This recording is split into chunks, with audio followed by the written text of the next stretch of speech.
បាទដើម្បីបញ្ជាការរងយុទ្ធពលយុទ្ធពលប្រពុកទី3ទៅដល់សម្ដីតោសុខរំនួលនៅប្រជាតាទី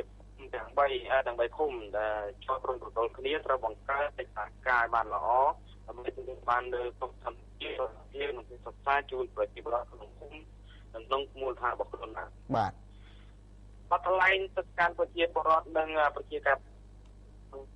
ឡាយសំណា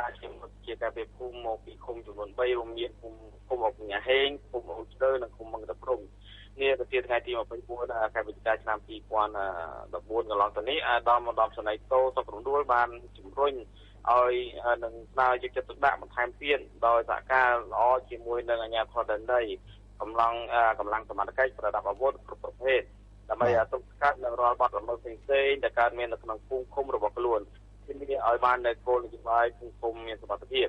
បាទលោកឧត្តមសេនីយ៍តោបន្តថាការសហការគ្នាពីឃុំមួយទៅឃុំមួយវាជាកត្តាដែលមិនអាចខ្វះបានក្នុងការបង្ក្រាបនៅបទល្មើសផ្សេងៗព្រោះក្រុមជនល្មើសបានធ្វើសកម្មភាពហើយតែងតែរត់ពីខ្លួនពីកន្លែងមួយទៅកន្លែងមួយហើយនេះក្នុងនាមអាដាមសូមស្នើដល់ប្រជាពលរដ្ឋភូមិទាំងអស់ត្រូវបន្តវប្បធម៌សាមគ្គីនេះបន្តទៀតដើម្បីរួមគ្នាគិតរួមគ្នាធ្វើនិងរួមគ្នាទទួលខុសត្រូវបាទតំណាងលោកតំណាងប្រជាការពីភូមិទាំង3ឃុំបានឡើងធ្វើការបដិញ្ញាចិត្តខិតខំឲ្យអស់ពីសមត្ថភាពដើម្បីចូលរួមចំណាយបានល្អនៅផែនការពីភូមិឃុំមានសុវត្ថិភាព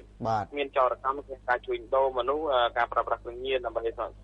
ក្តីសុខជូនសង្គមនិងជីវរដ្ឋបាទទទួលបញ្ជាក់ផងដែរថានៅក្នុងឱកាសនោះដែរអាដាមលោកឧត្តមសេនីយ៍តោសុខរំនួលបានផ្ដល់អំណោយជាសម្លៀកបំពាក់និងវត្ថុទាក់ទងចំនួន99ជូនដល់ជាការភូមិ99អ្នកផងដែរបាទអរគុណ